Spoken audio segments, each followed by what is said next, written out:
ભારત દેશના કેન્દ્રીય મંત્રી નિર્મલા સીતારમણે ગત સપ્તાહમાં બજેટ રજૂ કર્યું હતું, જેનો કોંગ્રેસ સરકાર દ્વારા વિરોધ કરાઈ રહ્યો છે।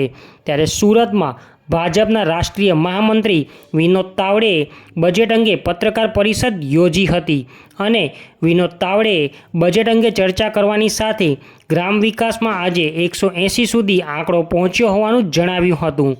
તો 63,000 આદિવાસી ગામ માટે અલગ અલગ યોજનાઓ બજેટમાં રજૂ કરાઈ હોવાનું પણ કહ્યું હતું।